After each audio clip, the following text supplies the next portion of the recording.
Happy Bitcoin Wednesday, freaks. It's your host, Odell, here for another Citadel Dispatch.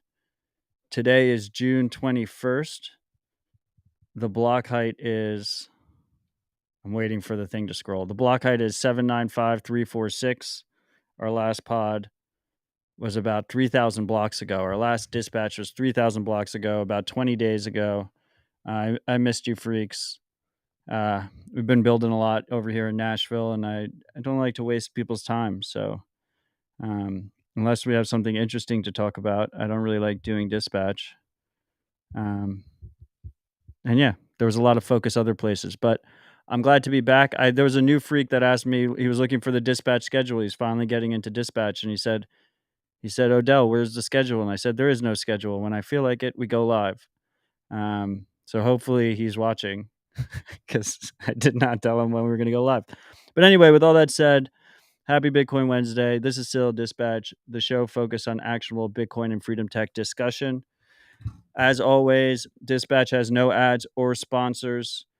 Dispatch is proudly supported by you freaks with Bitcoin donations. So thank you to all the freaks who continue to support the show. All the links are at citadeldispatch.com. You can go to citadeldispatch.com/donate to go directly to our geyser.fund page. You can leave a fun little message. You can attach your Twitter handle. You can climb the leaderboard, or you can donate anonymously. That is up to you. I also have a Samurai and Sparrow supporting Paynim, which is Odell. That's a BIP47 payment code attached to my name that you can donate that way. And last but not least, you can donate through Podcasting 2.0 apps like Fountain Breeze, Podverse.fm, Echo LN, and any other podcasting app that supports Podcasting 2.0. That works like a regular podcasting app. You simply search Citadel Dispatch, press the subscribe button, and choose how many sats per minute you think the show is worth, and those sats stream directly to my node. You can also do something called a boostagram, where you attach a message to a certain bag of sats, and I read the top 4 from the previous show live on air. So I'm going to do that. We have at Zman60 with 111,111 sats. So 6 ones in a row. Odell provides the clearest signal in the space. Wise beyond his years! ! We have at Cumrocket with 69,420 sats saying test first gave an error. And then he responded, test failed. I would like the freaks to know that I have fully reworked my streaming sats node that now goes under the alias werunbtc.com. And I have plenty of liquidity there now. So took advantage of our long holiday weekend and mempools being slightly less busy, because they're never going to clear again, but they were slightly less busy, to do some channel management. I also took advantage of the fact that most Nostr users use wallet as Satoshi custodial wallet. So I opened a big fat channel to them. And every time I zap a custodial user, I get equivalent liquidity back, which I was very proud of myself of thinking of doing that.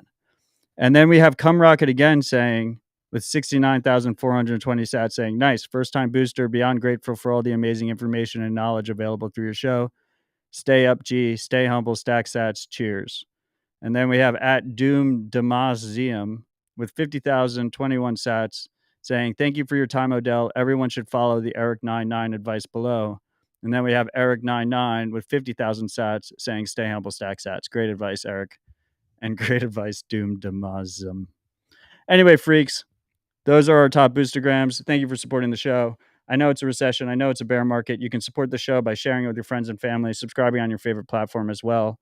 Joining the live chat. We have this great interactive live chat where the freaks join us on air and participate in the show. I really do appreciate it. As I said, I don't really have a schedule, so I appreciate you even more when you join the live chat, because you don't know it's coming and then you join anyway. But yeah, every podcast app, YouTube. Think it might auto post to Rumble, but I should probably double check that next long weekend. Bitcoin TV, Twitter, Twitch. I'm personally on Nostr, every podcast app. You just search Citadel Dispatch. All the links are at citadeldispatch.com. Okay. Thank you for sticking with me there. I have a wonderful group of guests today, all Bitcoin Park members. We're recording here from the studio at Bitcoin Park in Nashville. Walked in this morning, was feeling quite bullish. Price was pumping. And I was like, let's rip a dispatch. And this fine group of people came and joined us. We have Josh here who runs operations at Bitcoin Park. How's it going, Josh? Good, brother. Amongst friends on dispatch, things could be much worse. First podcast appearance, right? First. Love it. Although 2 mentions of cum rockets or something like that already is going to be an interesting conversation with my family as they're watching this. I love it. Hello, Josh's family.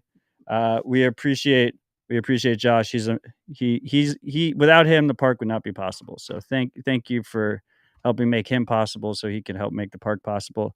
We have Sean Yeager here, who was member number 2 at the park, I think, or something like I that. did not know that until now. What member number did you think you were? Somewhere in the top 5 or first 5, rather. Okay. Okay. So he was member number 6 at Bitcoin Park. Dreams. How's it going, Sean? Very well. Glad to be here. Thanks for having me. Advisor of many Bitcoin companies. I have the great pleasure to do that. And I first met Sean when we were just starting the Nashville meetup, and we were still at Jackalope Brewery before we had the park. We have Randy here. He goes by Island on Twitter and Nostr. He's our resident Nostr influencer. How's it going, Randy? Doing all right. Maybe I had an hour and a half notice before this was happening. So, yeah, let's see how this goes. But thank you for having me on. It's gonna be great. That's a feature, not a bug, the hour and a half notice. Especially if we're entering this next bull market. We've never had a bull market at the park. Like I'm just gonna walk in, be extremely bullish or bearish, and just rope you guys in for dispatches. I mean, in my opinion, like this is Bitcoin or nothing. So, I mean, I don't even look at bull markets, bear markets. It's just stay humble, stack sats. Great advice. I love it. And then we have Kim in the far side over there. Kim is an amazing member at the park. Her and her husband came here like week 2 of Bitcoin Park. Yeah. And then moved their family over here. Yes. Kim is also part of the amazing team that makes Voltage happen. So thank you for hosting a bunch of my nodes. Oh, it's an honor and a privilege to host the node here at Bitcoin Park. And welcome to the show. I think this is your first dispatch. My first dispatch. First of many. Absolutely. So what are we going to talk about? There's plenty of things to talk about. I think the first thing we should talk about is let's talk about the park a little bit. Are you guys happy to be part of the park? Are you Actually planning to cancel my membership next week. So, and do you want to go into why? No, it's amazing. I was at another large national, rather not another, but at a large national co-working company prior. And when the park opened last summer, I forget how I should know this. I forgot how I got connected to either you or Rod about the fact that it was opening. And as we mentioned, came over very early, and it's been tremendous. It's a gorgeous space. Kudos on scooping up a couple of beautiful buildings in one of the most pristine walkable areas in Nashville. And so it's ready-made for the purpose of co-working and events and art and everything else that we do here. And lo and behold, it has become an absolute, no pun intended, it's become a lightning rod for Bitcoiners. It's just amazing to see. So You intended the pun, right? Maybe. Yeah. I mean, on that note, we're going to be hosting the Lightning Summit here next month. If you're interested in joining, there are a few tickets still left. bitcoinpark.com/lightning23. Kim, we're lucky enough to have Voltage be a keystone supporter of the summit. You guys are what made it possible. Do you want to talk about it a little bit, or? Yeah, absolutely. We are stoked to be the keystone sponsor. One, it's going to be. This is the only American Lightning Summit, yes, or Lightning Conference. Should we change the name to the first American Lightning Summit? Yes, absolutely. So it's super exciting to be this side of the pond where the people can come and join us and just be at the park. But yeah, we are super excited to have a Keystone speaking spot. There is a fun, exciting new article that may be dropping soon from Graham Krizik, just talking about, lightning in the future of business and how it's going to control our world. So we're excited to kind of tease that out a little bit at the summit. Cool swag, because we're always doing cool swag. Yeah, we have Philip Rizzo, brother of famed hacked Bitcoin influencer Peter Rizzo, in the chat saying Pete had his voltage slides with him this weekend. Oh, I mean, it's summer. You don't have your voltage slides, then you. That was a good swag piece. Yeah. There's a lot of garbage Bitcoin swag out there, so it's good to have quality swag. All props go to Bobby for that one. Our VP of marketing, dude's on fire with He's in the stuff. comments too. Kim can't see the comments, so she doesn't know that she's playing the comment game over here. I don't know. I'm just giving all the, where it's due, whatever that word is. I'm also pregnant, so I don't know words. You're pregnant. Yes, pregnant. Lot of new Bitcoin children. Love to see it. What else? Very excited about the Lightning Summit. One thing that I think is interesting about how we do summits here is we see, I think all of us have been to a lot of conferences. Maybe not Randy. Randy, have you go to a lot of Bitcoin conferences? Well, I mean, since joining Bitcoin Park, I wrote this down because there's been so many since February of this year. Closer to the mic. Yeah.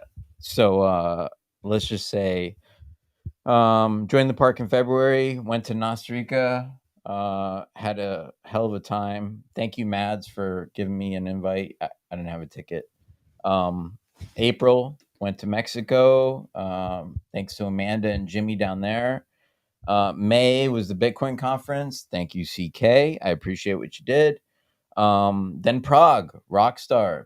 Thanks for the phone call to get me to go. I ended up going. And then July, I'll be here for the Lightning Summit. It's going to be probably one of my most exciting events that I'm going to be involved in. And I'm just excited. That's all I can say. The man is omnipresent. So I guess he has been to some Bitcoin conferences, huh? Just a few. A couple. A whirlwind Bitcoin experience for Randy over the last 6 months. So, I mean, at these conferences, there's a lot of different tiers of tickets. There's a lot of different things going on. There's side events. There's people doing all these different things. And at the summit, at our summits and at Bitcoin Park, it's very important to us that there's just one class of people. Everyone's a VIP when they come to the park. And I think the summits are a very good example of that. They include food. We all have lunch together. We all have dinner together. It's not a bunch of different people running to different side events. It's a very intimate group. It's going to be 200 people. We don't like max out the space in the park, so everyone's very comfortable. And as a result, that's one of the reasons we call it a summit, because I don't necessarily compare it to conferences, even though that's exactly what I just did. I think it's kind of apple and oranges. Like if we have hyper Bitcoinization, there's definitely going to be a place for these massive, 20,000 person conferences, or even the more humble 7,000 person conferences. But I think there's even more importance on smaller gatherings, smaller intimate gatherings, and just in general, strong communities, strong local communities around the world. Not just Bitcoin Park. We want them to spring up everywhere, right? Yeah, 100%. When we give these tours throughout here, people come from. We had a gentleman come from Atlanta yesterday, and we get people from San Francisco, all over the country. They're just driving through Washington. Dude came from Washington the other day, and they just want to come see the park, right? Because they've heard about it, they've witnessed the stuff, and really, at the end of the day, we have these beautiful buildings, right? I say this on the tours all the time. We have these gorgeous buildings, and a lot of that is kudos to you and Rod for seeing the vision there and making that happen. But it helps that we're not meeting in a shed. But the whole thing here is like the community that you mentioned is the cornerstone, and that's really the thing that gets me fired up at the end of the day. So I'm pro shed for what it's. You're pro shed. Well, that's very humble of you.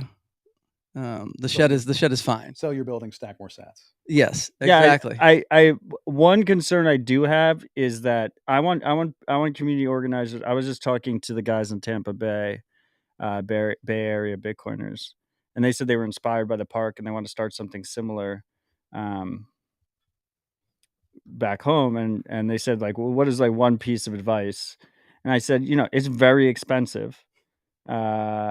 And where am I going with this? I'm going with this is like, my biggest concern is I want the park to be an inspiration to everybody. And I think our members make it that way. It really lives and dies by the members. But I'm also a little bit concerned that people come here and then they bite off more than they can chew back home.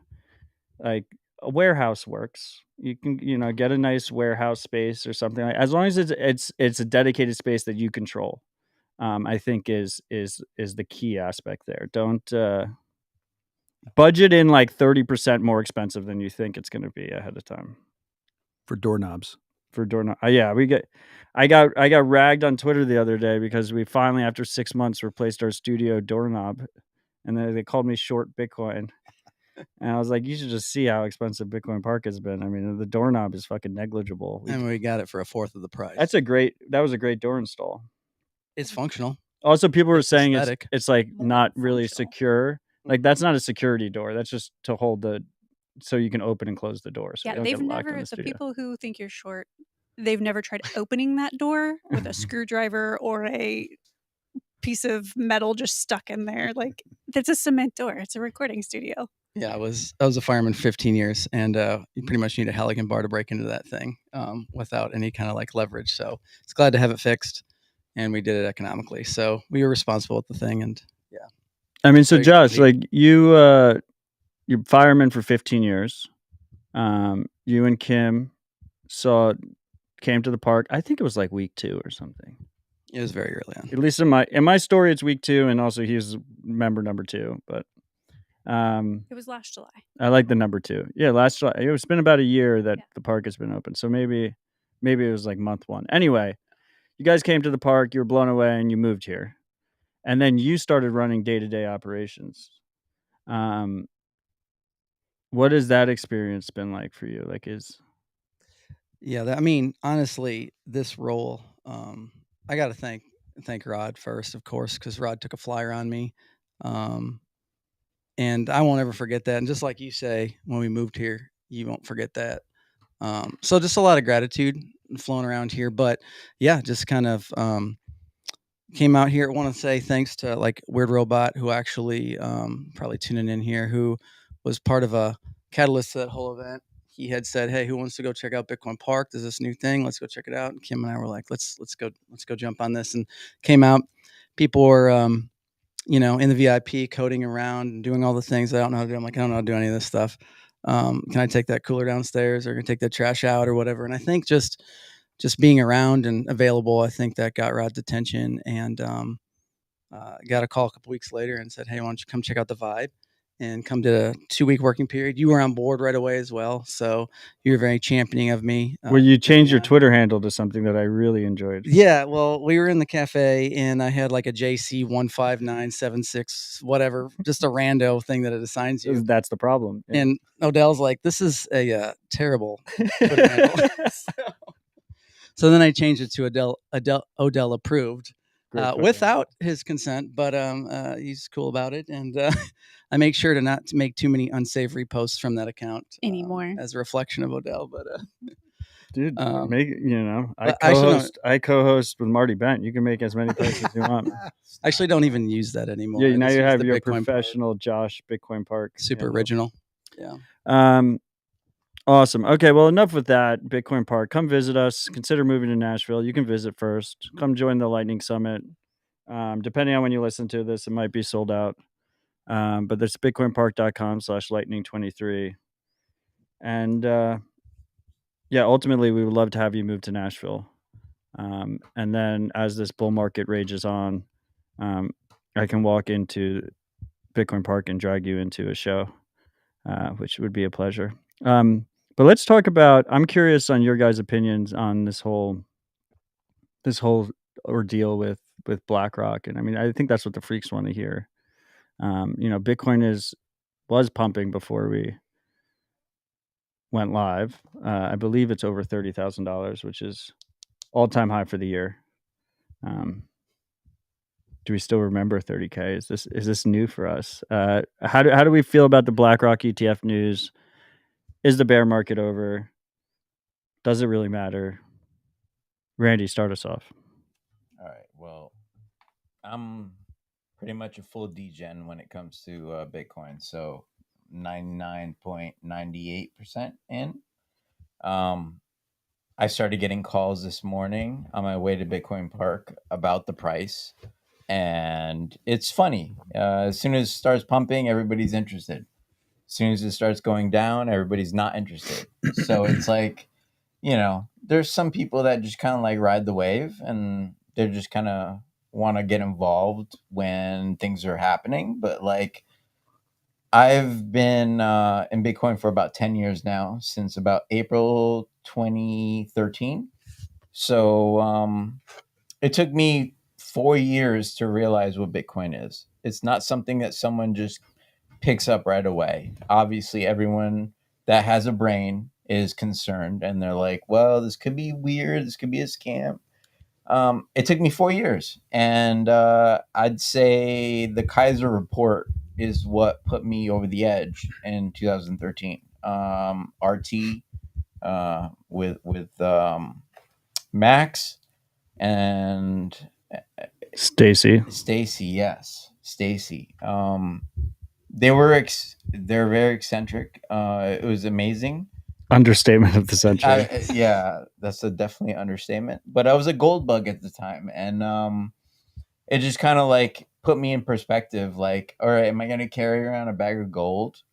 Like, what's the reality of this? Like, what if something happens and I need to move? And it kind of like made me read the white paper, which I didn't do in 2009, even through the Hacker News. Now it's Stacker News, their better place to be.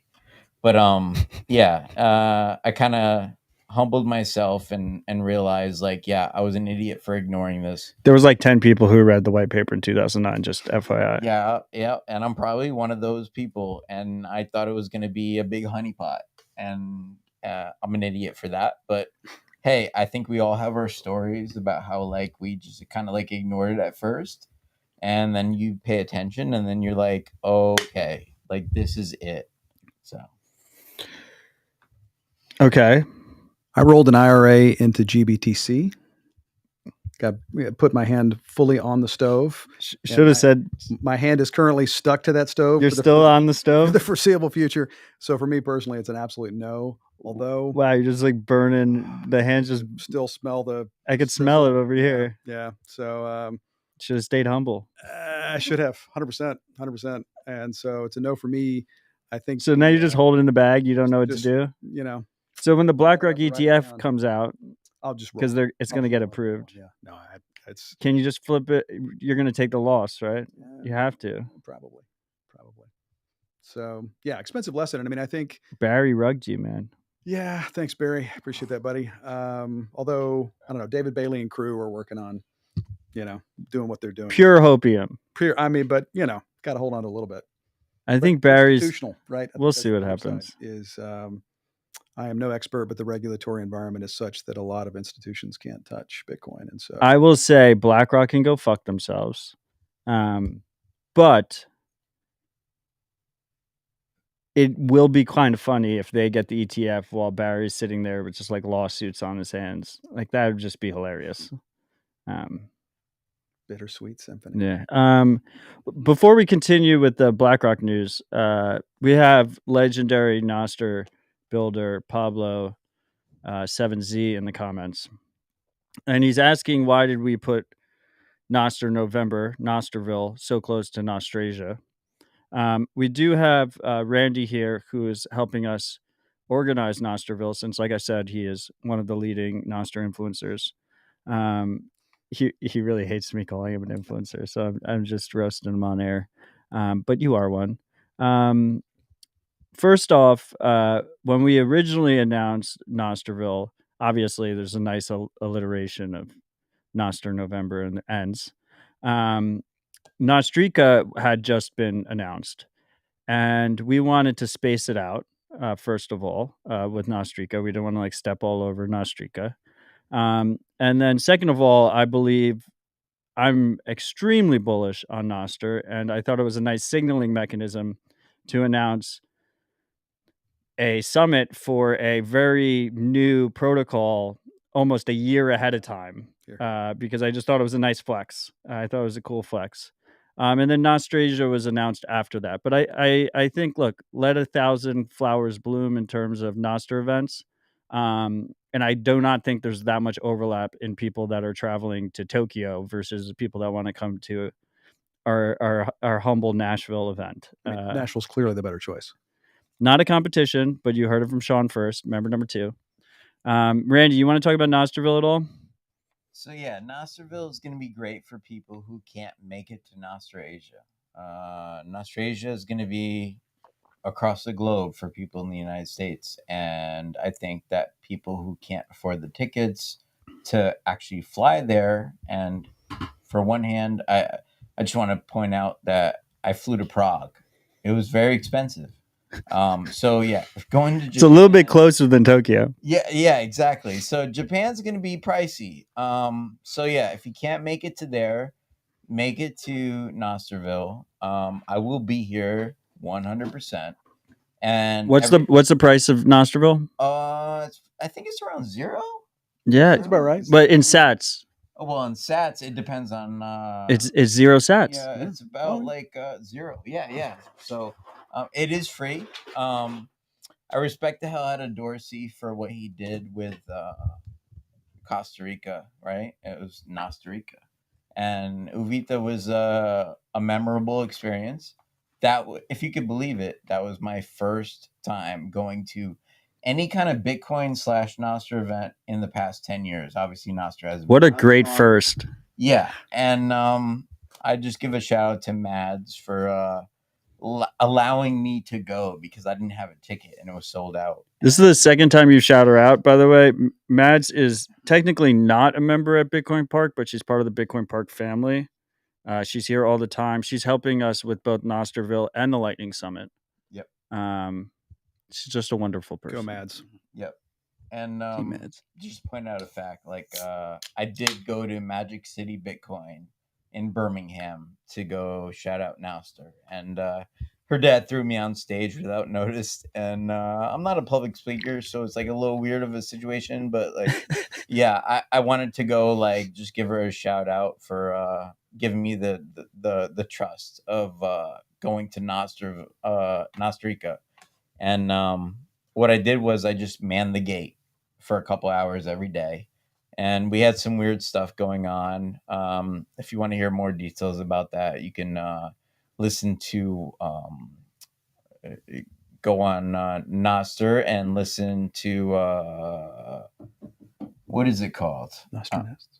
No, it's not Nostr Nest. Nostr Pleb Radio. So what you're saying is there was a spook. Yeah. There was a CCP guy. But you stopped him at the gate? Yeah. This guy. For a few days. And then so you're like basically Jack Bauer. Well, I wouldn't put it that way, but like let's just say this guy was following around people and trying to sneak in with a fake badge and wearing full jean jacket, full jeans in 90 plus degrees weather, and it was kind of like obvious what he was doing with a big backpack. So well, thank you for your service. I do want to say, like, on the whole competition of conferences, I feel like we come around every single conference season, and this is a conversation. And to your point, like, we're not competing. There's so many things happening. Like, if we're going to say just keep building, and people will come and people will enjoy what they. We've never had this many, though. But we're in a bear market. We're in a bull market for Bitcoin events. Because we're building in the bear. Yeah. Like, we've never had this many. But it'll work itself out. And you cannot Like if you wanted to, you could just never go home and just go fly from event to event now. 100%. It used to be like even 3 years ago, it was like there was 3 events. You know, it's like you hit those 3, it was like 90%. That was it. But now think like honestly, this is adoption. Like this is truly adoption that we say we want. So, lightning. I'm not going overseas right now to go to a lightning conference. I'm stoked about a lightning summit because it's not a conference. It's true.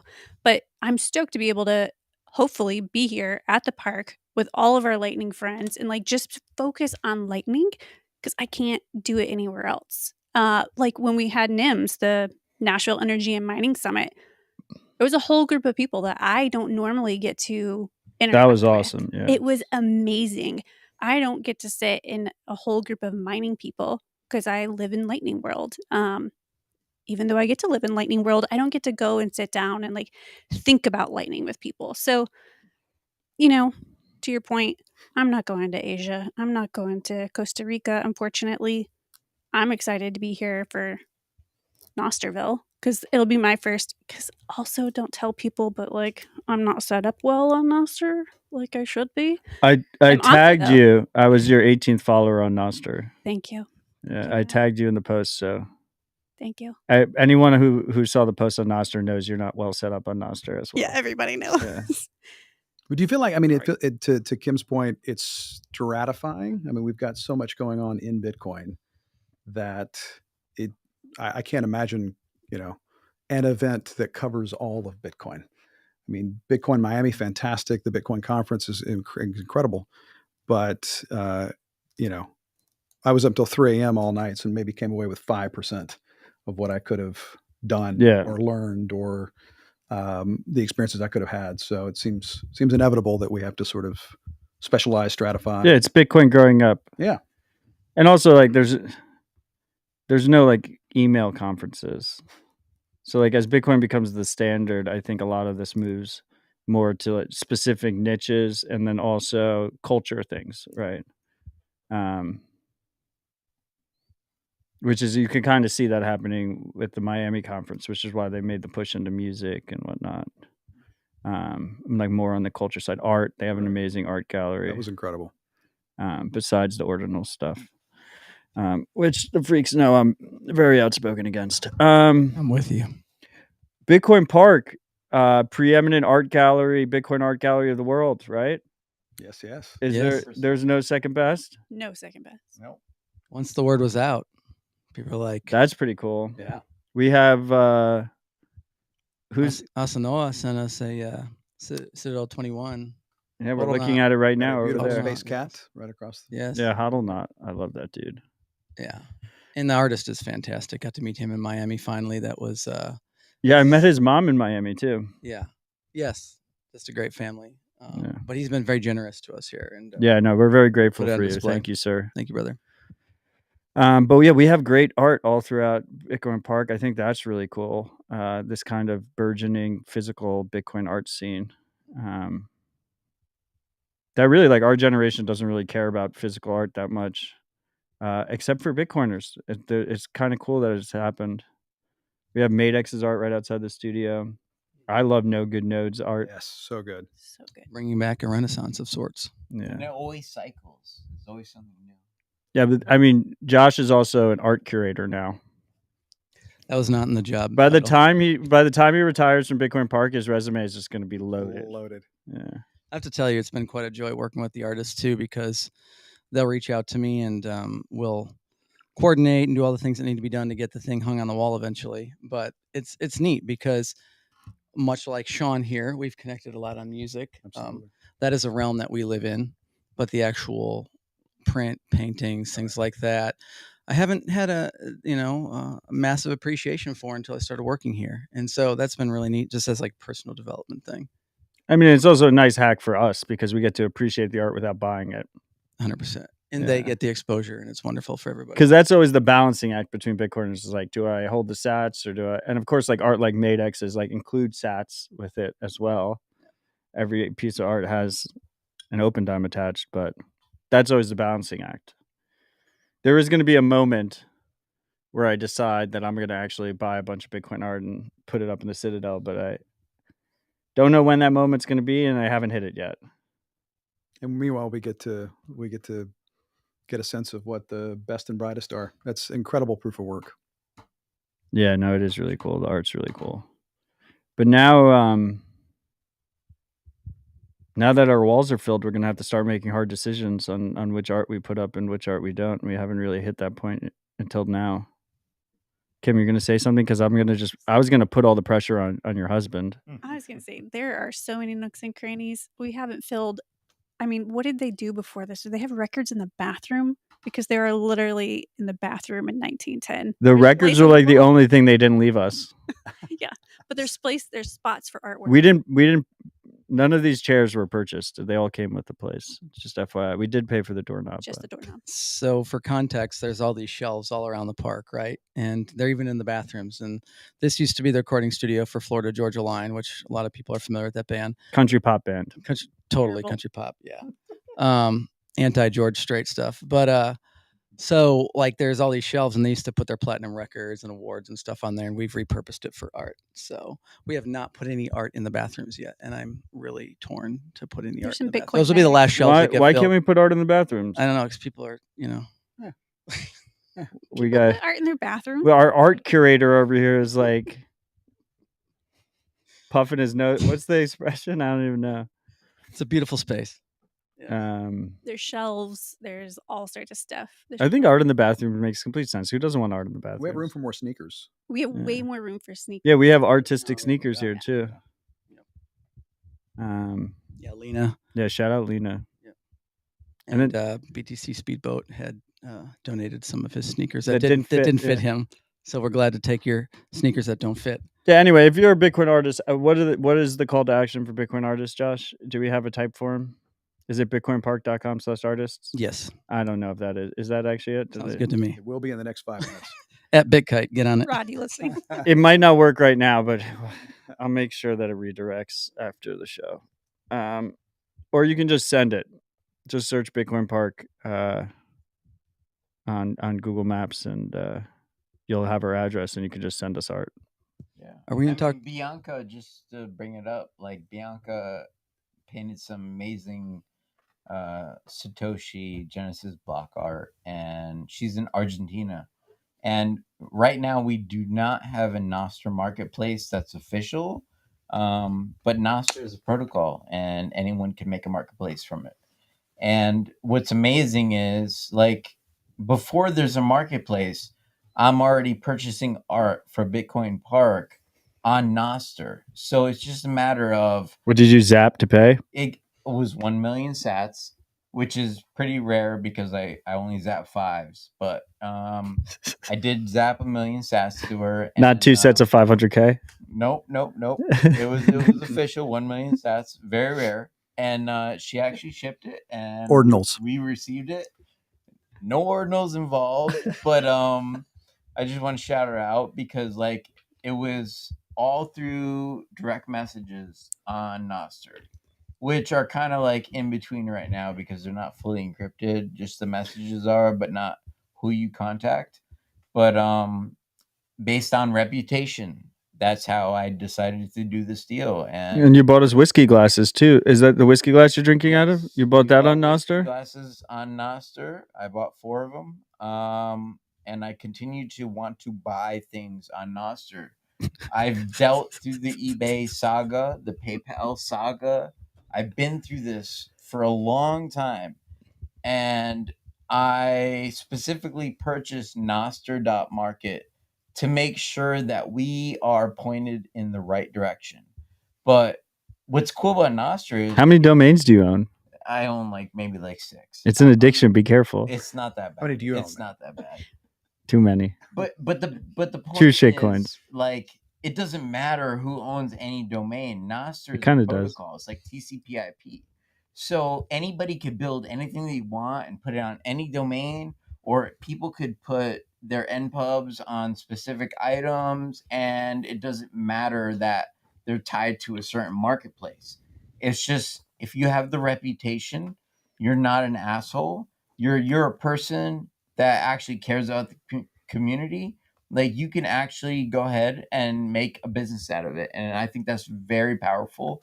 But yeah, we I'm have so bullish on Nostr. I mean, and Bitcoin. I mean, we have Maple Syrup Guy and Soap Lady.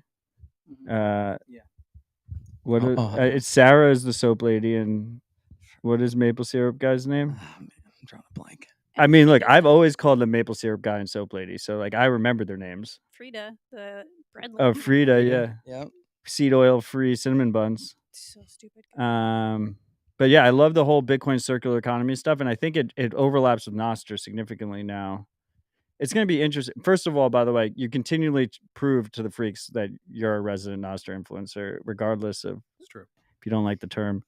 I also hate the term influencer, but that's why I'm having fun trolling you with the term. But Thank you. Nostr's interesting, right? Because this place is called Bitcoin Park, but I think it's going to become a home for Nostr building and Nostr community development and everything in between, right?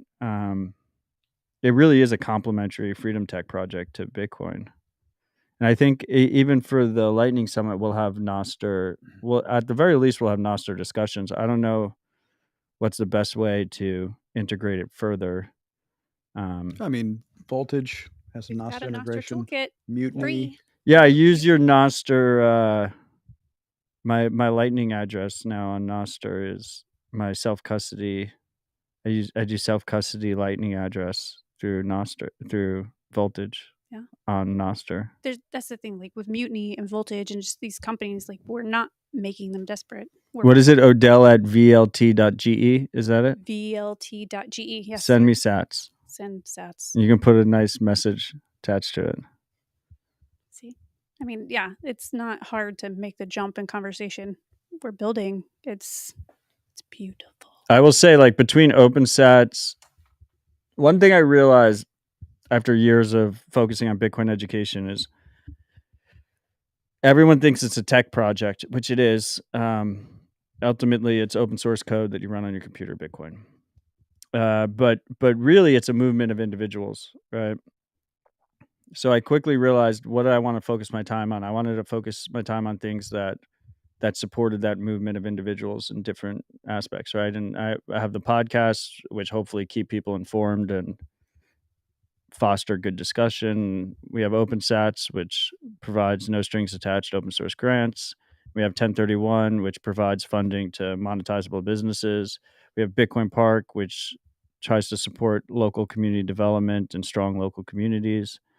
And anyway, across all of those facets, I've noticed more and more attention being focused on Nostr in terms of being complementary to Bitcoin. So tons of open source projects that are applying. I mean, OpenSats now, thanks to Dorsey, has a dedicated Nostr fund.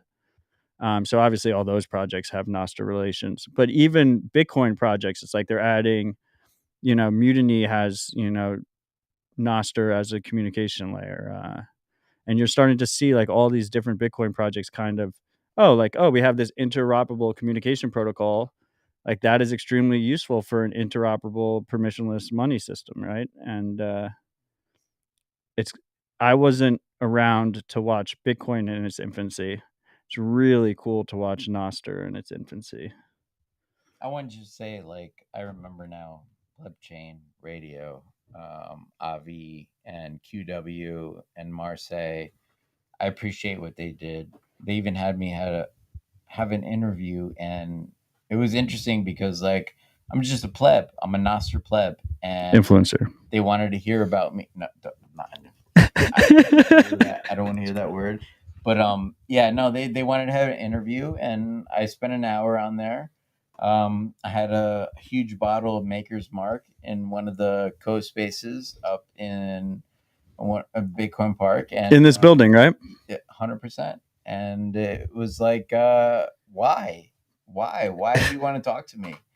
But it's impressive, like what Nostr has become.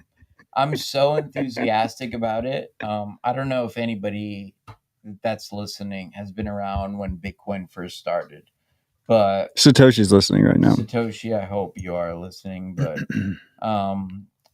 it's just such a big thing that changes the narrative. It's just like Bitcoin changes money and makes itself money.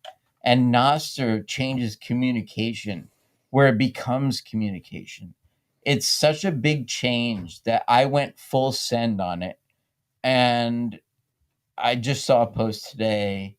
I forgot the person that posted it, but like apparently I was the person that zapped the most. It doesn't matter. I don't care if I'm like the next Nostr pizza guy, but like Nostr is the next step. The power of carrying your profile, your identity, your followers, your friends, your notes that you post to any platform, whether it's like a Twitter style platform or Instagram style platform or a Craigslist style anything you could think of. Like it's a protocol. It's like TCP/IP. Like there's no one that's going to change that, and I think it's so powerful that I am spending whatever I have to make sure it happens, and I want it to succeed. Oh yeah. Passion. I think sorry, real quick. I was just saying, I think the other, is that Kim? No, you go. Oh yeah, sweet. So the other interesting aspect of it, I think, is that at the same time Bitcoin continues to ossify, Nostr is this fantastic playground. Yeah, that's what's cool about You it. can It's move fast, exhilarating, and you're not messing with the money. and it's not a consensus mechanism, Absolutely. so it's fine. Yeah, and Like sometimes, like you'll see a Nostr post go up, and it's like your client can't read it or whatever. It's Yeah, like and who the fuck gives a shit? it's It's not like fine. someone lost their wealth. Yeah. So it's been great. I mean, just as a non-dev, it's been phenomenal watching teams like Mutiny and others, Pablo, who you mentioned earlier, and just a tremendous number of developers get to move really quickly, experiment, and with Zaps and Lightning tie it all in. It's extremely exciting to watch. No, yeah, I agree. By the way, Randy, I'm going on Pleb Chain Radio next week, I believe. Perfect. Yeah. One thing about that, like, it was interesting because You got to be close to the mic, bro. What's up? Close to the mic. Oh yeah. I apologize. So just for everybody that is watching right now, like I have not been on a live podcast / whatever you want to call this at any time. So like, yes, I am new to this, but I do appreciate everybody at the Nostr Report for having me on Nostr. I'm Nostr Plebs. Like the radio show is pretty cool because like every week there's something new that's going on. And I've been in Bitcoin for 10 years and I've never been to a conference or anything until February of this year, which was amazing. The way I found out about meetups was through Orange Pill app, which you can see by I'm wearing the shirt. They're in the comments too. And just to be like completely transparent, I did not know I was going to be on this today. So I just happened to wear this shirt, and this is how I found Bitcoin Park. 21 push-ups, Mateo. 21 push-ups, buddy. Yeah, Mateo. Okay, yeah, I talked to Mateo. He built the app. I would just want to say one thing. The symmetric, whoever you are on Bitcoin Park, I'm sorry, the Orange Pill app. I do not know who you are, but you are the reason I found this place in February. And ever since then, I've been to Nostrica. I've been to Dinero, Mexico with Amanda and Jimmy. I've been to the Bitcoin conference thanks to CK. I've been to Prague thanks to Rockstar. And now I'm going to be at the Lightning Summit thanks to Odell and Rod and Josh. And I just it's just something that like blows my mind. Like 10 years in Bitcoin, I haven't done anything. And when you first go to a meetup, it changes your perspective on life. And I've said this before on a number of nests, on a number of spaces, but I'm not an extrovert. I'm an introvert. I'm not the best speaker. You're doing great. Right? But like coming here changed my life. And I know it sounds weird and like, oh yeah, okay, whatever. No, it really did. 8 months ago, I was a different person.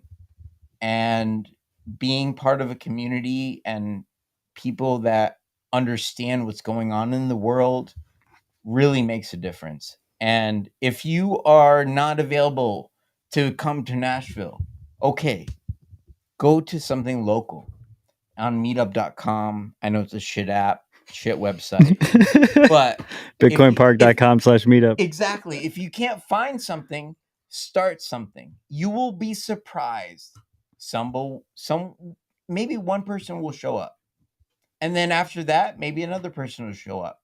And then all of a sudden, you're going to have a group of people like-minded that understand that this fiat system is complete garbage. And you're going to start a community. This is how Bitcoin Park started. I happened to move here July 1st, 2022. And I didn't move here because of Bitcoin Park. I moved here because my buddy that I've been doing computer work with for 20 years decided like this was like one of the best places to move to. It was between this and Florida. And ended up in Nashville.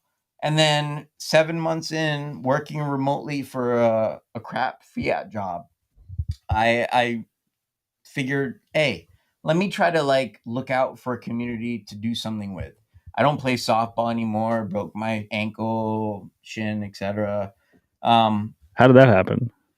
Yeah, let's just say like poor community finances in Connecticut. Okay. They basically didn't want to pay to refield, regrass the fields, and yeah, I broke my ankle there. But I saw you sprinting across the parking lot yesterday. yeah, no, I'm feeling better now. Yeah, we have Chatham House rules at the park. You're not supposed to. I rub Bitcoins on it, so like I'm feeling better. But yeah, I just happened to move here, and 7 months in, I'm like, okay, I'm working remotely. Like, I'm not sure what's going on. Like, I need to do something else, right?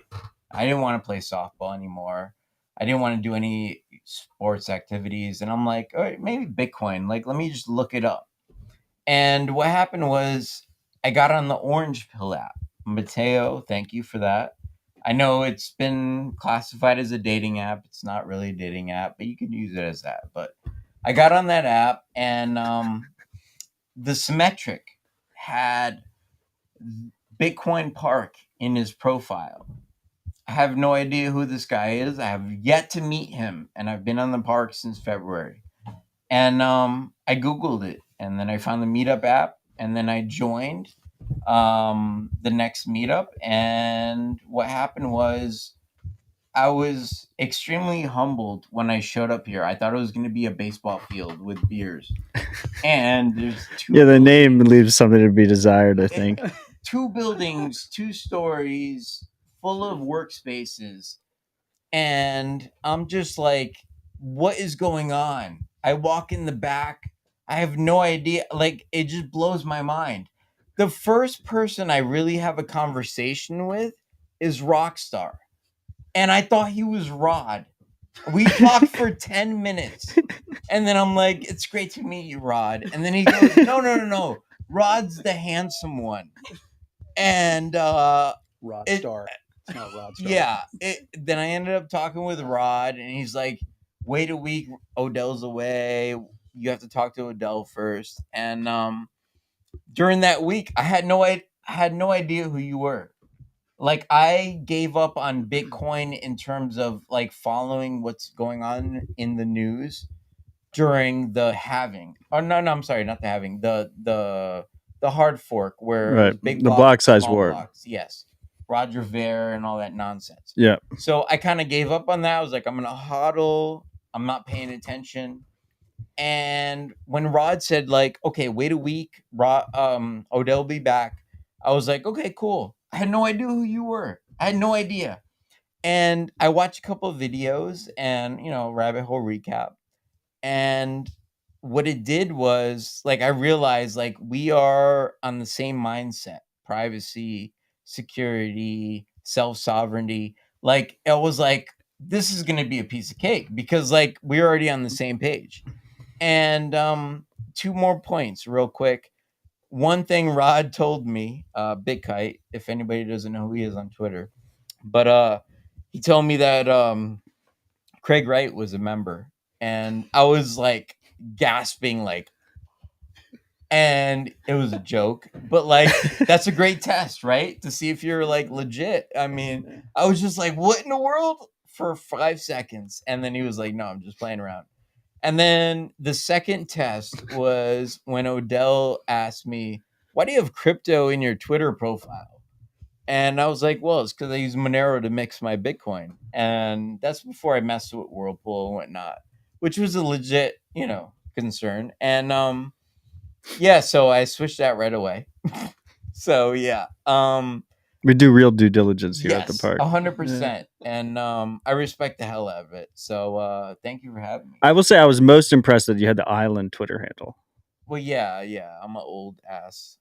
42 years old. So yeah, I've been around for a while. Well, anyway, the freaks in the live chat are loving you, Randy. By the way, I was told you're not an influencer; you're a celebrity. No, neither. I'm a pleb. I'm a Nostr pleb. To pivot a little bit, this has been a fantastic conversation so far. Kim, you guys recently launched Surge as in yesterday. Yeah. Yesterday. Man, Pretty cool. it's amazing. So fun fact, in our Slack, we just have a channel where it just shows us every agent that's spun up or every new node that's spun up.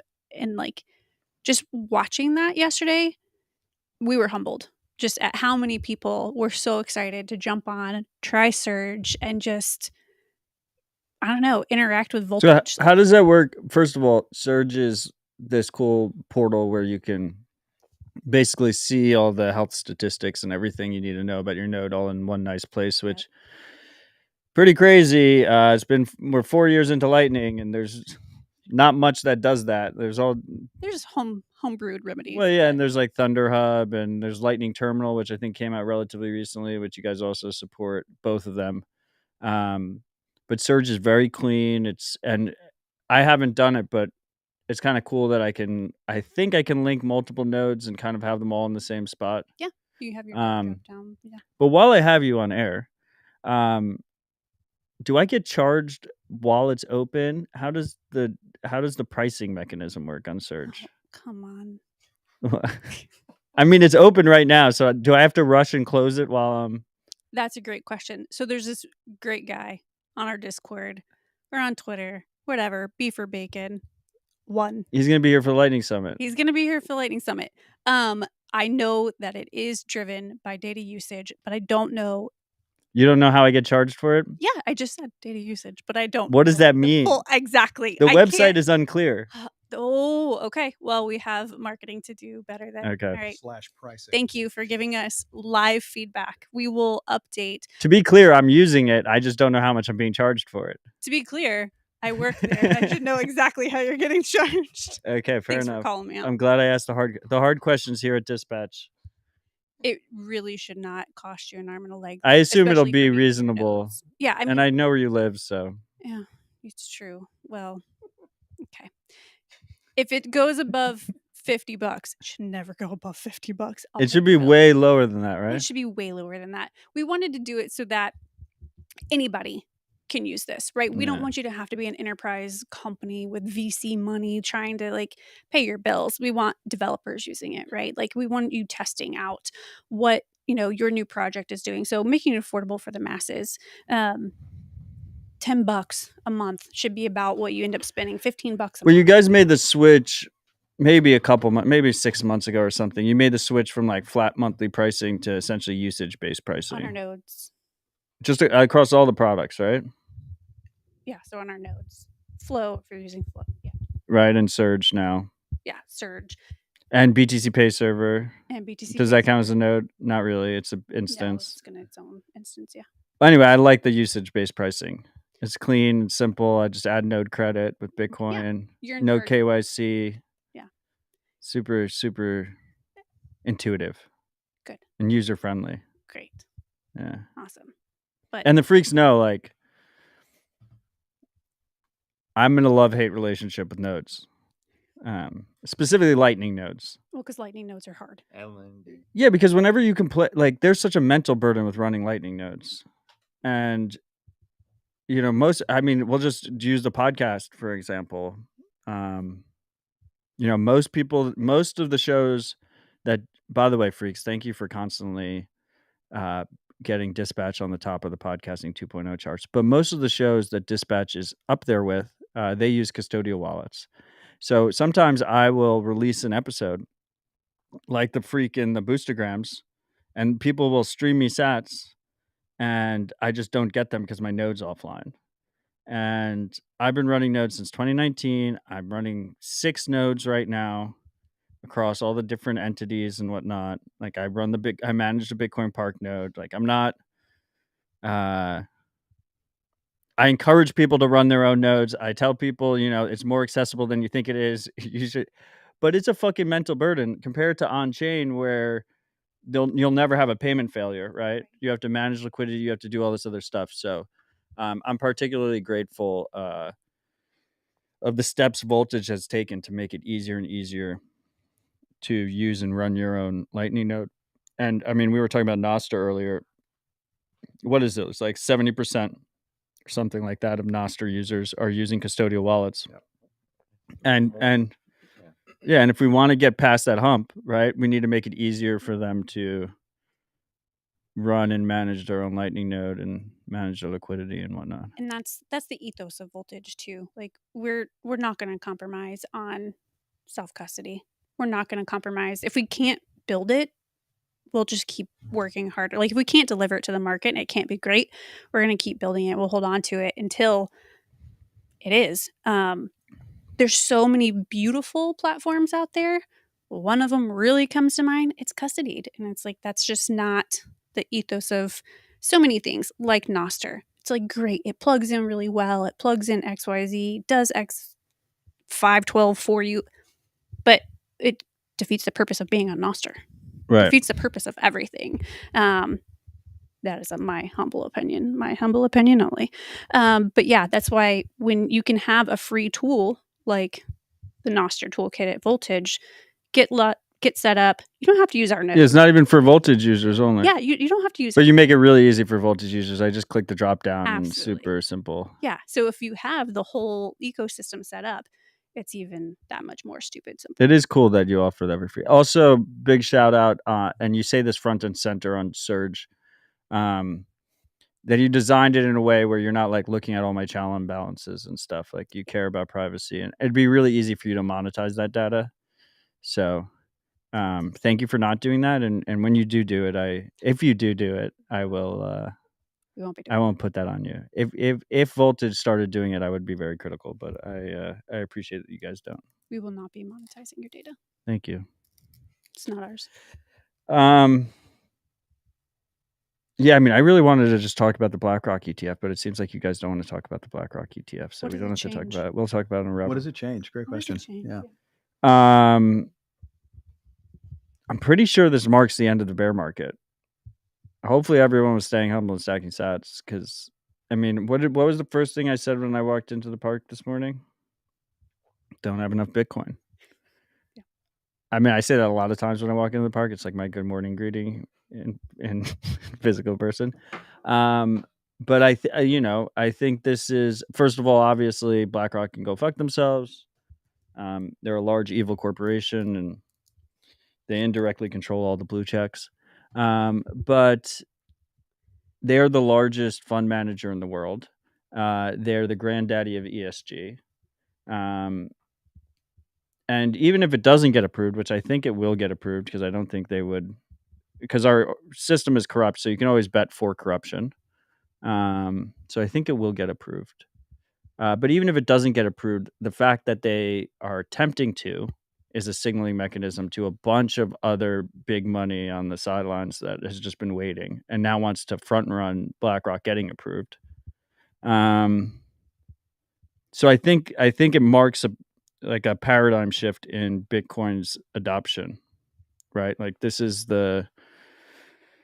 what did like Pomp always say? Like the institutions are coming or whatever. I'm not going to say that, but it's what it feels like. They'll probably play paper Bitcoin games. If they do, they'll get wrecked, is my belief. I think a lot of people are going to learn self-custody the hard way, like Sean did with GBTC by buying BlackRock. But I think it's a big deal. What do you think's the worst case outcome? Like, what are we? Yeah, what's the worst case in your mind? it. BlackRock goes broke. Right? Is that worst case? All right, let me rephrase that. What's the worst case for Bitcoin? Yeah, I mean, no matter how I cut it, it just seems overwhelmingly. I guess the worst part of this is, I hope most of you have been working 5 jobs to stack as many sats as possible because time is running out. Someone on Nostr replied today. By the way, when I say good morning, stay humble, stack sats on Twitter, you'll get a like. But if you say it, when I say it on Nostr and you respond back good morning, you actually get sats, which is pretty fucking cool. But I gave extra sats to this one guy who said, I miss Caps Odell, right? Caps Odell is hiding beneath the surface. I just keep pushing him down. And time is running out. Before he's unleashed? Time is running out. Like the freaks know, anyone who listened to Rabbit Hole Recap, when Caps Odell was out, Marty increased our ads. Rabbit Hole Recap is ad supported and Podcasting 2.0 supported. Still Dispatch is ad free and audience supported only. Our ads went up to like 10 minutes. And I turned to Marty. I was like, Marty, this is ridiculous. It's like, before you know it, it's going to be like Joe Rogan. It's going to be like an ad every like 3 minutes. And he's like, Matt, like every episode, like you're just constantly shouting, like, we will never make more money than we're making today. Like our peak production in terms of sats is over. Like we're over. I'm feeling it coming back. Like that's, and I think the last one was because of paper Bitcoin stuff, right? It was like, I think and maybe it's Cope, but I think FTX and Celsius and BlockFi and Barry Silbert were playing paper Bitcoin games, and they suppressed the price last cycle, and they ultimately got wrecked. And it's long term, it's fine. Like who cares? But and paper Bitcoin games will be played again, and a BlackRock fueled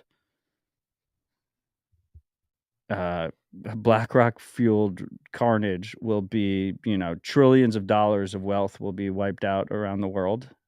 It's going to be brutal. But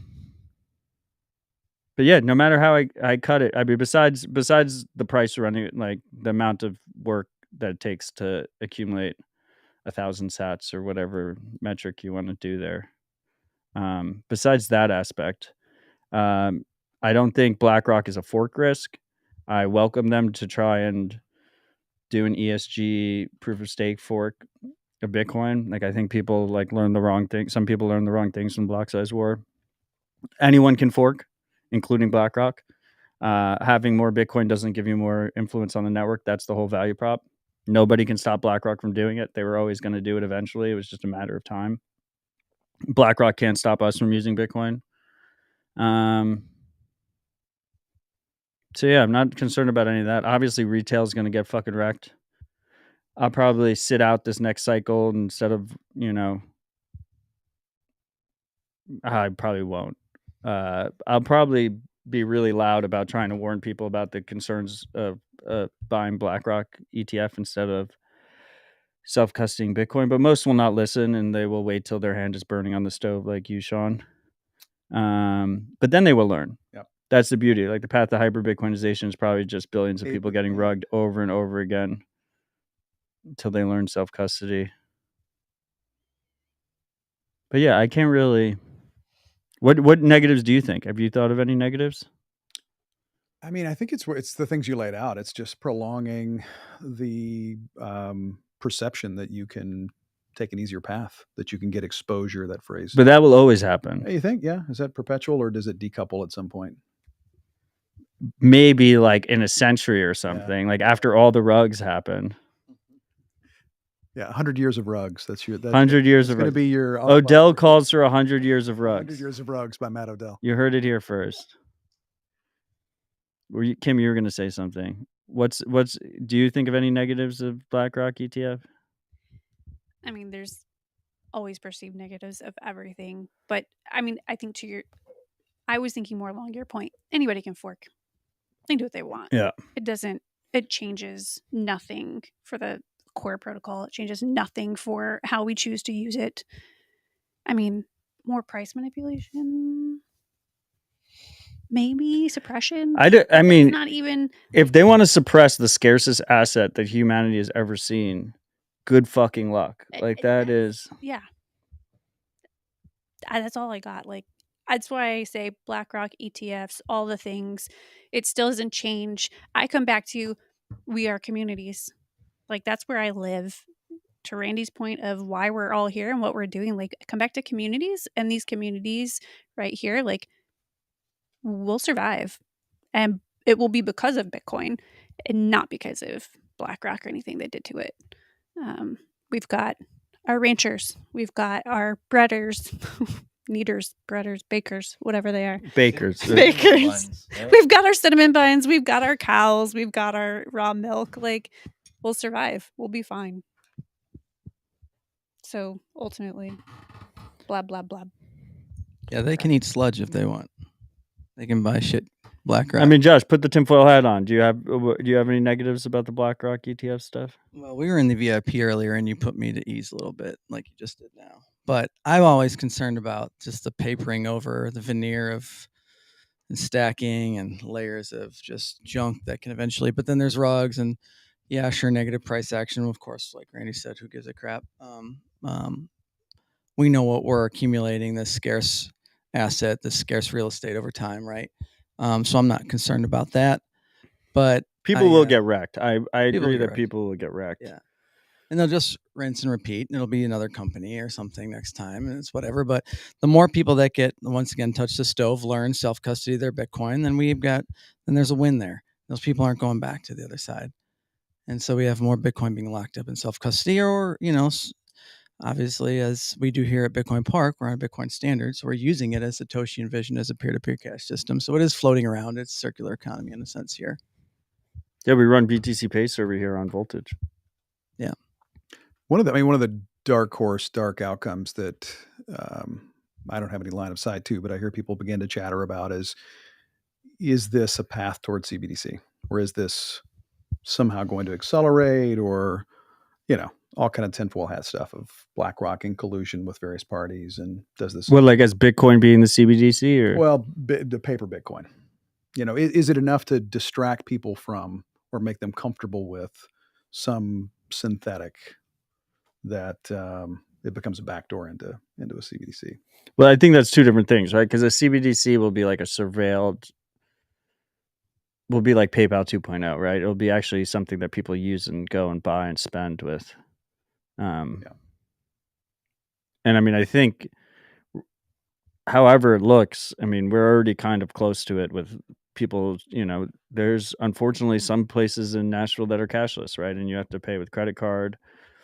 All that is surveilled. All of that data is shared. Obviously, anyone who pays via PayPal or Venmo or Cash App, all those payments are tracked. Like, there's a beauty to cash, and cash is actually dying mostly just because people are choosing to use more convenient options in digital form instead of. It's not really government pressure that is stopping cash usage, which a lot of people speculated that was going to be the case. On the paper Bitcoin side, I just look. I mean, I don't pretend to know everything, and maybe I'm wrong. Maybe a large fund manager is able to suppress the price of Bitcoin with paper derivative products and whatnot. But if that's the case, I mean, then Bitcoin has always been fucked this whole time. And I just don't believe that's the case. I run it through my head, right? And this is one of the, there's a whole group of people that I love on Twitter that call themselves accelerationists. And very careful what I say publicly and what, is what on the record. You should always assume that everything you say on a podcast or on Twitter will be played back in a million different scenarios. But this is why staying humble and stacking sats is important. This is why millions of people staying humble and stacking sats is important. Because if we just keep stacking and taking self-custody And as long as every market in the world is not captured, which they can't be because Bitcoin's global and permissionless, then if anyone tries to suppress the price of this thing, they're just going to get blown the fuck out eventually. Now, it might, like, short term, you can suppress the price. Short term, you can play all these paper games. But we just saw this last cycle. There was a bunch of fiat maxis that tried to do it. They all got fucking wrecked, right? It took a little while. And, like, our purchasing power of Bitcoin has gotten hurt in the meantime, which is painful if you're all in Bitcoin. But, like, long term, where are they now? They're all wrecked. So that's what I play through in my head, right? It's just like, okay, like and then maybe someone like BlackRock can suppress it for longer, right? But eventually the market's got to just blow them out. If we just keep taking self-custody, there's less on the market.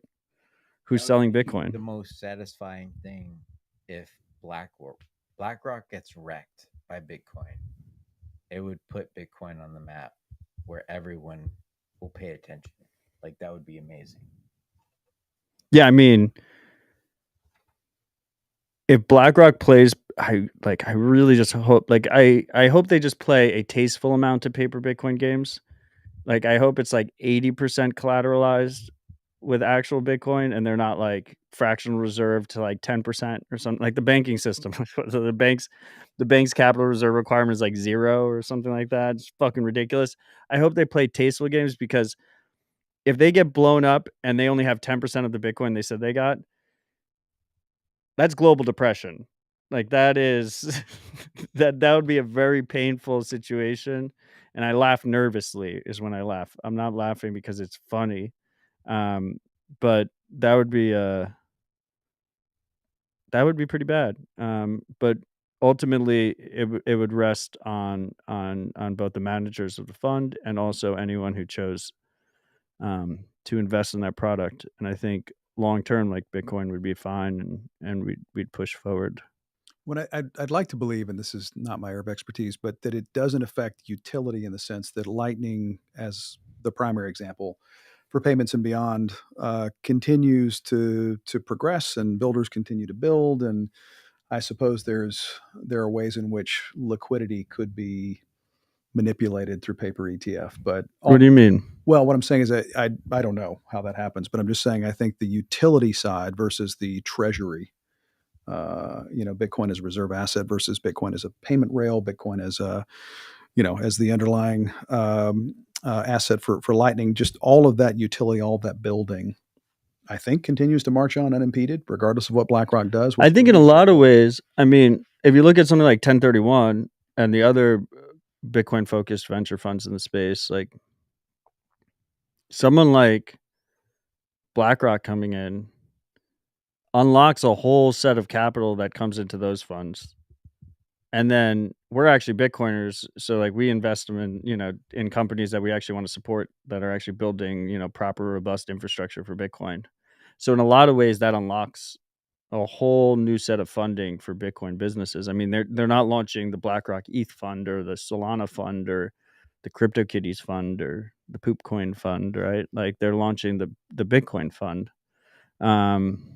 So I think it brings in more money that way. Then also, like, if the price pumps, then all of a sudden we have a bunch of sovereign individuals that have a bunch of money that they can either bootstrap their own project or help support other projects. I mean, throughout the history of Bitcoin, we've seen many Bitcoin quote unquote angels, right, that are writing seed funding checks and like pre-seed funding checks for companies and projects to support them.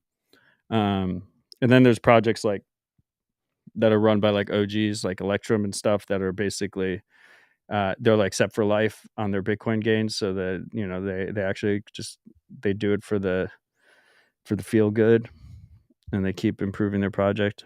So I mean, that's where like that number go up. That's why it's funny, like Twitter lacks nuance. So usually on Twitter you see like the people that care about censorship resistant spending, and then the people that care about number go up, store value or whatever. But Bitcoin works because of both combined, right? you want a money that you can save without permission that increases in purchasing power over time, and you need to be able to spend it without permission whenever you want to. And you need both, and they both kind of play off of each other in this kind of beautiful feedback loop. Does that create perverse incentives in what you just laid out then? I mean, I get What do your you point, mean? which is that number go up would bring money maybe off the sidelines, but that's money that Could go into Bitcoin. eventually gets wrecked by way of paper Bitcoin and BlackRock. Well, I'm saying some of that money will go into BlackRock and get wrecked, and then some of that money will go into venture funds and hopefully support good Bitcoin projects. And then if the price goes up, then also some of that purchasing power is just going into the pockets of Bitcoiners that care about freedom. On the paper Bitcoin side, there was a little bit of concern I had about 3 years ago when Cash App first came in, which was that these more retail focused outlets would not allow withdrawals. And what was really interesting is, and this was a theory that we've seen play out over and over again, is that the challengers go for Bitcoin first because they're looking for a competitive edge. And so Cash App was number 2 to Venmo at the time. They might still be in America, but they're both only America based. Anyway, I think Cash App might have leapfrogged them, depending on what metric you want to count it as. But they were number 2, and they added Bitcoin. And the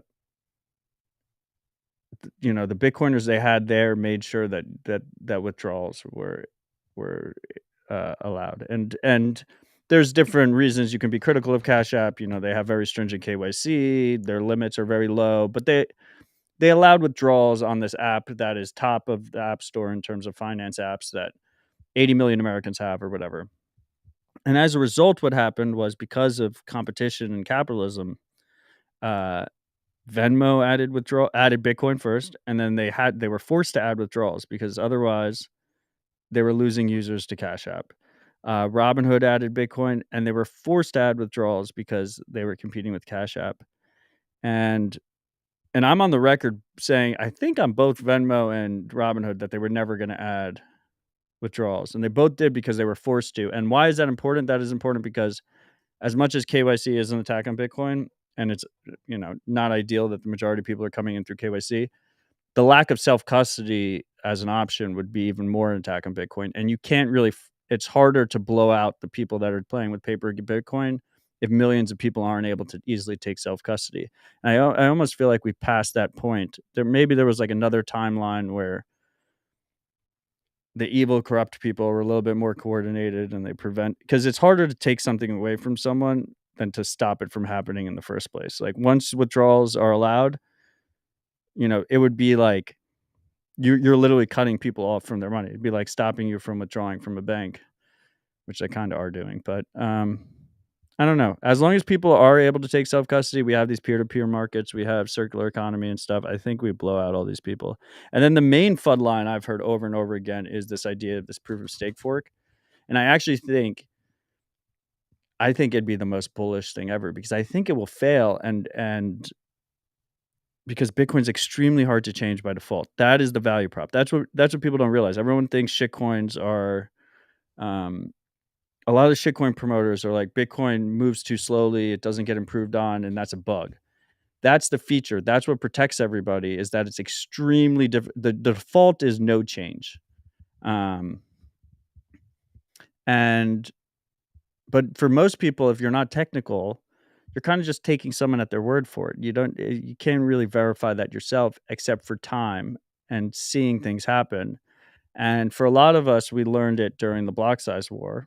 I mean, it was all the big companies, including the largest miners in the world, were either for Bcash, Bitcoin Cash, or for SegWit2x.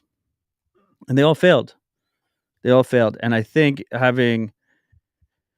depending on inflation, however much BlackRock has under management at that time when they decided to do the fork, they have 11 trillion currently. So Bitcoin's market cap is 5% of that. But if the largest fund in the world, the largest asset manager in the world, tries to fork Bitcoin and gets wrecked and fails, I think it's going to be a wake-up call for a lot of people. Like, oh shit, like the 21 million cap is never going to be changed. Censorship resistance is never going to be impeded on. Bitcoin is truly permissionless. And I think there'll be like billions of people that the light bulb comes on at that moment.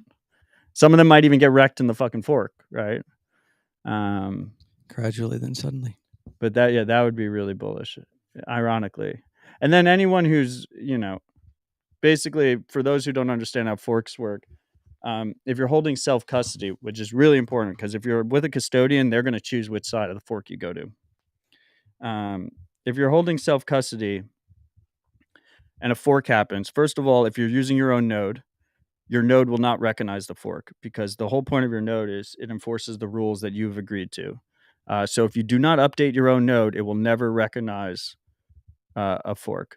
But you essentially have two chains that have the same exact history, and then at the time of fork, they diverge and they have new history. So if you're holding self-custody, you can think of it like you have two chains and you have the equivalent amount of Bitcoin on both chains. You have, real Bitcoin, and then you have, BlackRock Bitcoin, and you'll have exactly the same amount. So you can actually go to sleep and not do anything.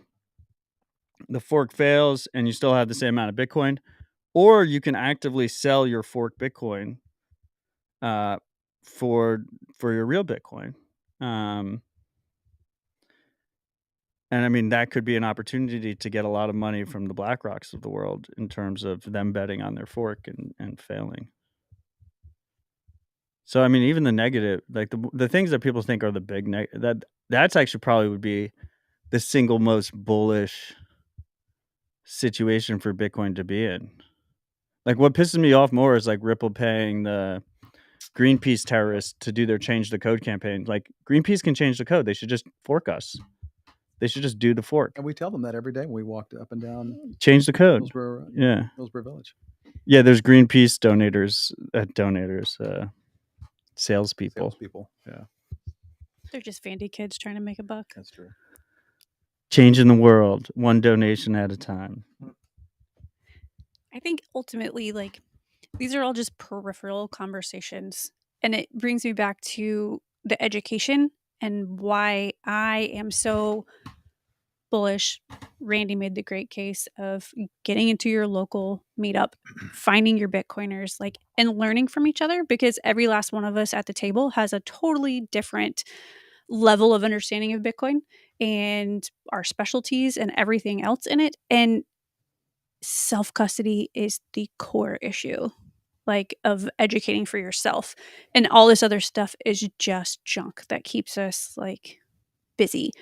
So how are we helping? One thing I love about being here at the park, Craig Raw, for the love that man. He comes in and he teaches us how to use Sparrow. Like, these are the learning opportunities we have to actually understand the tools available to us so that we're not wrecked. Like, that's more of the conversations I want to see happening, teaching every last person how to self-custody, because Moon, it's easy, it's pretty, it's not lightning. Yeah. Just had this conversation again last night. It's not lightning. It can pay a lightning invoice. It can pay, yeah, but it's I know it's not a lightning not wallet. lightning. It's an on-chain swap for a lightning. Right. Who actually knows that? I learned that probably 6 months ago. Really? I did. I used Moon because it was easy. With and 2 U's. Moon with 2 U's. Oh, Moon, pay with Moon, whatever. Yes.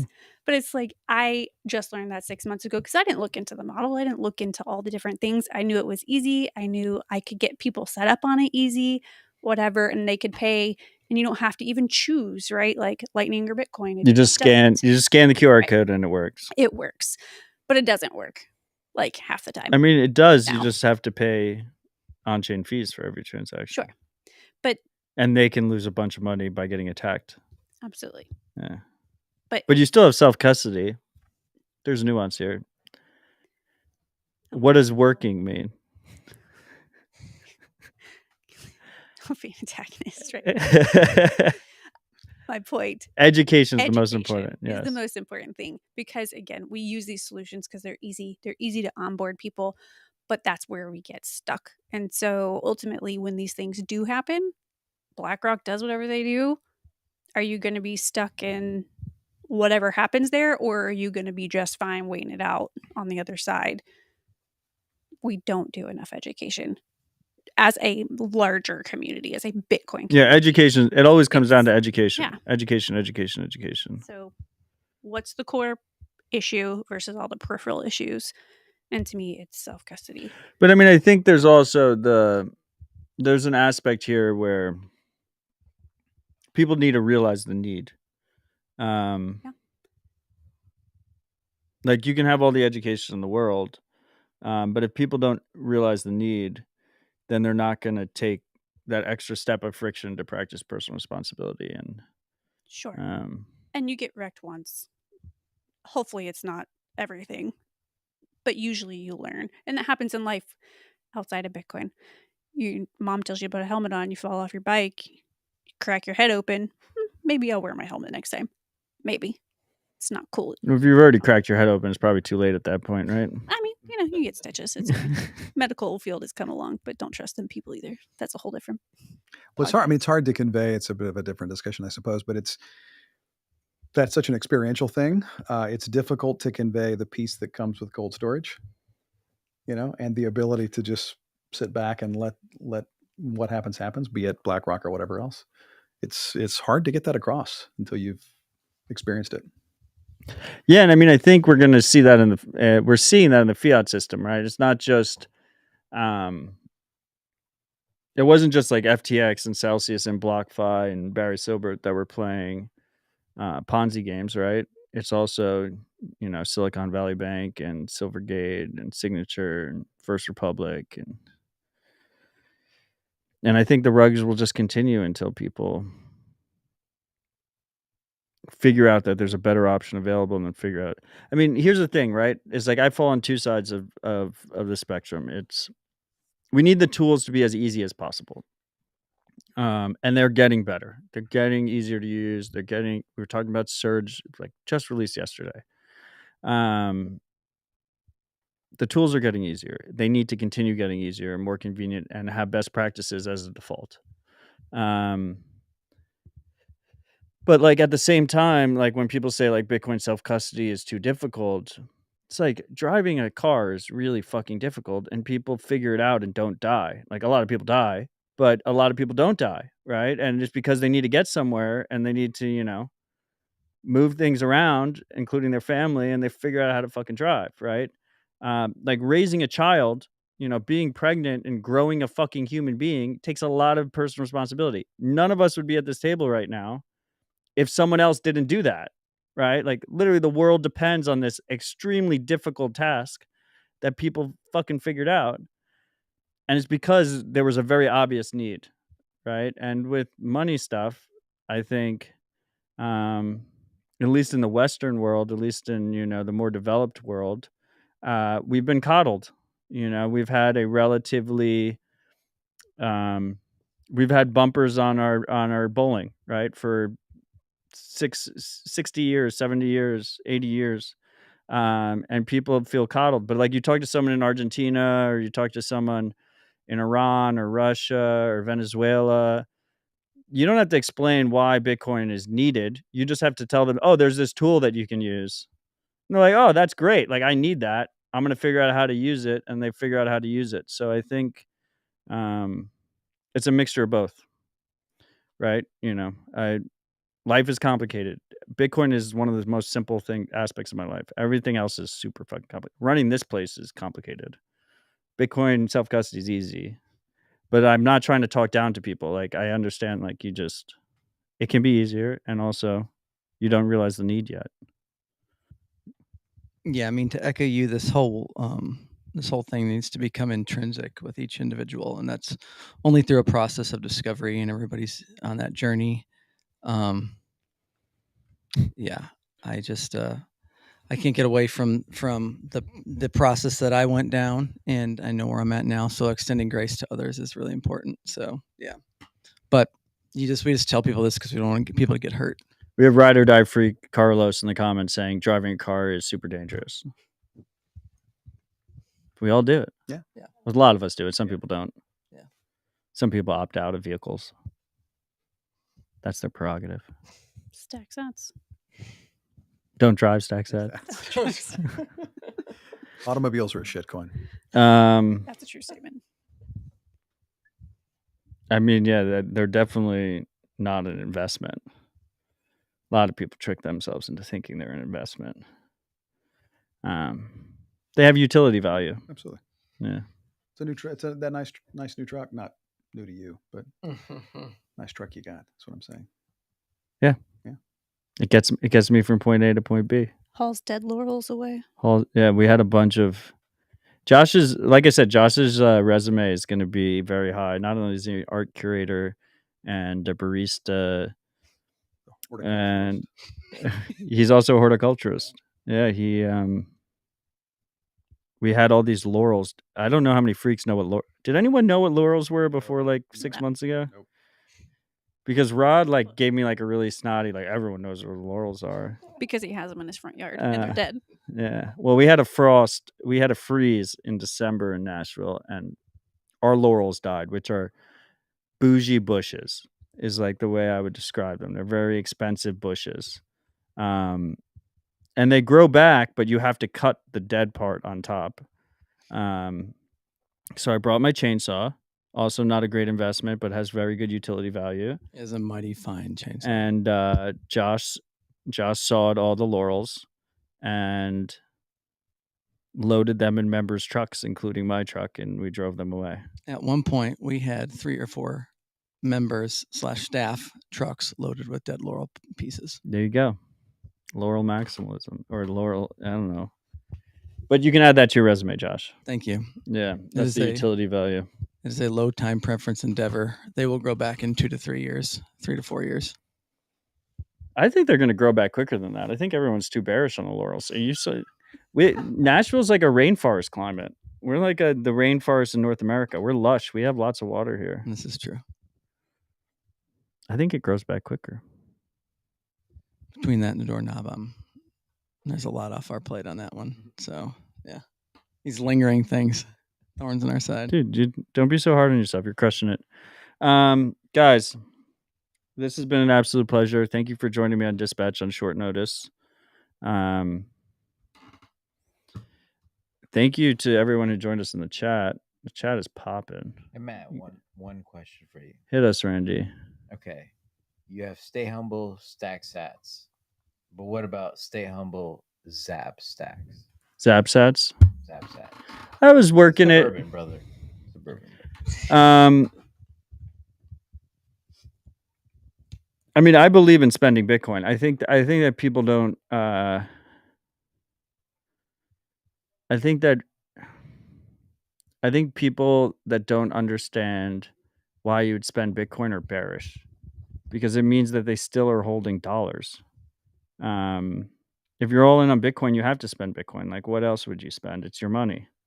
So I'm very bullish on Zaps. I'm a prolific zapper on Nostr. We call Bitcoin transactions on Nostr Zaps. Look, I don't pretend to.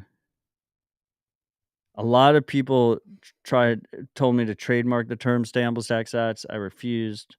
I mean, it literally just means buy Bitcoin, like work hard. I'm not going to tell you what it means, because it can mean a bunch of different things to a bunch of different people, and that's the beauty of it. A lot of other people tried to trademark it. A bunch of scammers tried to trademark it, and they all fucking failed because it's in the public domain, as it should be. But yeah, a lot of people have suggestions on what my morning mantra should be. If it's not broke, don't fix it. I'm not changing shit. If you want to zap me when I say Stay Humble Stack Sats, by all means do that. I'll zap you back, but yeah, I guess that's. And no cross posting ever, right? If you do cross post, you should post on Nostr first, Right. and it shouldn't be automated. You should manually type it. That's what other people don't realize. I manually type it out. I actually looked up the tweet where I started doing it every morning for like the last 200 days. I've said good morning, Stay Humble Stack Sats, which, by the way, I say to myself first in the mirror. And it was because someone released a $1,000 paid trading newsletter. And I said, I should just release a newsletter where I just tell you good morning, Stay Humble Stack Sats every day. but then I didn't want to release a newsletter because I don't like harvesting email addresses, and I think it's just like really broken incentives. So then I just started tweeting it out every morning, and I just think people don't think I would take a shit post that far. But it's more than that. It's it's a lifestyle, and you just got to keep going. But I think it is stack. It's something about look, hard work pays off. There's no shortcuts, right? And Stay Humble Zap Sats doesn't cover that, right? It doesn't cover all the. We should just be humble enough to know that we don't really know everything, and we should just work really hard and save money. Like I'm just like a good old fashioned savings advocator. Like I just think You can't zap unless you stack. you have to stack first before you can zap. Exactly. Training wheels, right? Or yeah, I don't know. But a lot of people are like, "Oh, put like no KYC in there. Put that." You guys are overthinking it. Pretty soon you've got a disclaimer. Yeah, this is like not financial. Oh, this whole show is financial advice, by the way. Yeah, just live simply. Focus on the life is fucking short. Focus on what matters. But there are no shortcuts. Don't fall for the honey traps. Okay, Randy, you derailed me. This was a great conversation, guys. I enjoyed it. I don't know what the price is right now. It doesn't really matter. Doesn't. But I'm gonna look it up. Waiting for the block clock to flip. One sat. We're still over 30K. If I'm correct, this is like the baby steps of an early insane bull market, and I look forward to running it with all you guys. There's going to be a lot of craziness. I hope you guys don't hold me to the things I say at the top. When the caps come out, you have about 3 months to make prudent financial decisions before BlackRock rugs us. But yeah, I'm very excited for the park in a bull market. We've been building it out in a bear market, and I think vibes are high. I'm very excited for our Lightning Summit. I'm very excited for Nostrville. All of our links are at bitcoinpark.com. Come to a meetup. Move to Nashville. Yes. I like to wrap it up with final thoughts. We'll start with Josh, and then we'll go down the line. Josh, final thoughts. Number one, thanks for having me on. It's an honor. First of many. First of many. That'd be good. Get this first one under the belt. Thanks, brother. There's nothing greater than community and doing life together in that context. And Bitcoin Park is a place for people to do that, like-minded people. And a lot of these common threads, sound money, resetting the food, all the things that we hold dearly here in this community are spoken of here in this place. And it's great to do life with those people. So I'm just grateful to be here, serving in the role that I can with amongst friends. I mean, I get to come and see Sean and Randy every day. Kim, my wife. You wake up next to her. I do wake up next to her. Yeah, regardless of the park. And I'm glad when she comes to the Forever. park. Yes. And when she comes to the park, I'm like, this is a real treat. I'm glad you're here. So, yeah, I mean, that is it. We are relational beings, and Bitcoin Park allows me to have an environment to do life with others. And so thank you for your vision. I appreciate that. You and Rod.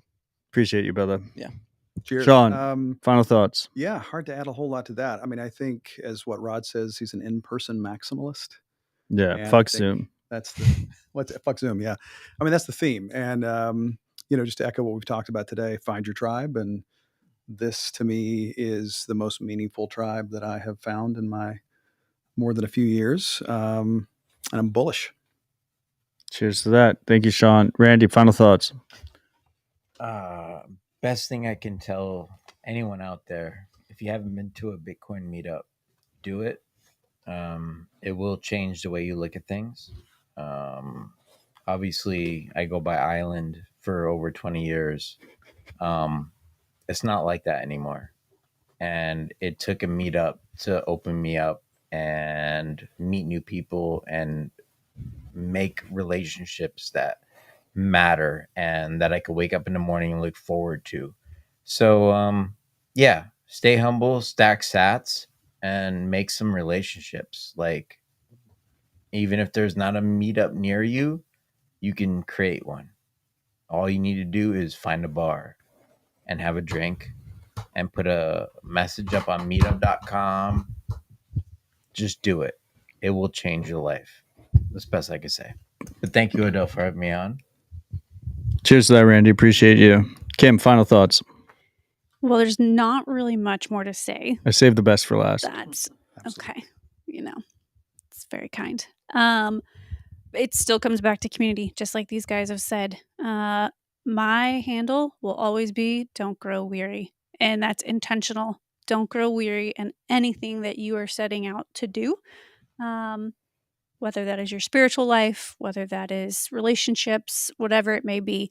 If you had asked Josh and I if we would be here sitting with Matt Odell doing a podcast, raising our families, having a child, I mean, all the things. We literally moved here and a month later, we're having a baby. I wouldn't have chosen to leave my community back where we were. Wouldn't have chosen this life.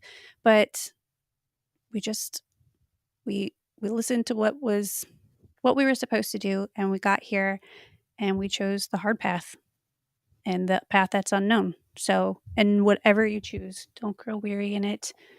Find your people and don't move to Nashville if you're from a cheap area. That's just stupid. Really? No. Well, I Find come your from New community York. there. It's cheap as fuck here. Yeah, well, I'm just a little old South Carolina girl. I left Atlanta to find Okay, cheap. different perspectives. We came from one of the poorest states in the country, so Okay, Yeah. I mean, I'm not encouraging people to move here from Austin, but if you live in Austin, it's significantly Well, cheaper Austin, here. yeah, it's significantly cheaper, and we have a Yeah. whole lot less homeless people. Yeah, not a competition, Not but a competition. just consider it. I love my Austin people Yeah. because I enjoy going to Austin and seeing my Austin people. So don't leave. But It's way cheaper than New York. way cheaper than New York. Like, come on, Harry, win Harry. That's funny. You think of it as an expensive city. I think of it as a super cheap city. I'm from South Carolina. I'm part of the reason You the are. prices are going up here. Yeah, we are the problem. But Yeah. at the same time, no, stick with your community. You've built community. Grow with them. Awesome. Well, I'm excited to be on the path with you, Kim, and it's been a pleasure. It's been a pleasure meeting all of you.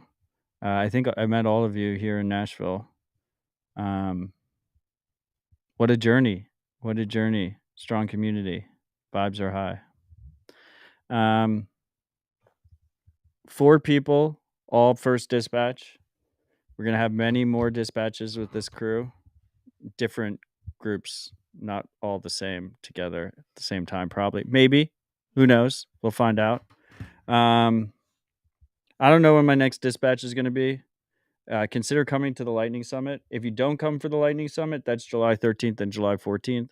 And then we have our Bit Devs on July 11th, and then our open house social on July 12th. So we have like a full week of great Bitcoin events. If you don't come, there's so many good people coming in that I'm going to overload you guys with like 5 dispatches that week. But that is in how many days? 22 days, I think. Yeah, something like that. I love it. Everyone else was like, I'm not going to answer that. But Kim's like, I probably know. Yeah, I look straight should at Kim. know quick math. It's 3 weeks. It's our due date. It's 3 weeks away from today. There you go. There you Very exciting. But yeah, there'll probably be a dispatch before then. But who knows? We'll see. I'll update you guys on Nostr, on Twitter, on Matrix, or if you subscribe on YouTube or Twitch, you'll get notified when we go live. Or in the podcast apps, you'll get notified when it gets uploaded. But I'm definitely going to overwhelm you guys with a lot of dispatches that week. I think that's going to be my strategy. We have 40 plus free events at the park, and as people come in and as there's good conversations to be had, I'm just going to overwhelm you guys with a lot of dispatches in a row, and then you can listen at your leisure if you don't want to join us in the live show. And that's going to be the strategy, because I'm not a podcaster. I'm a Bitcoiner, and I just do this because it's fucking fun. So thank you guys for joining. Thank you. Huge shout out to our guests, Josh, Sean, Randy, Kim. And I love you, freaks. And as always, stay humble, stack sats. Whatever you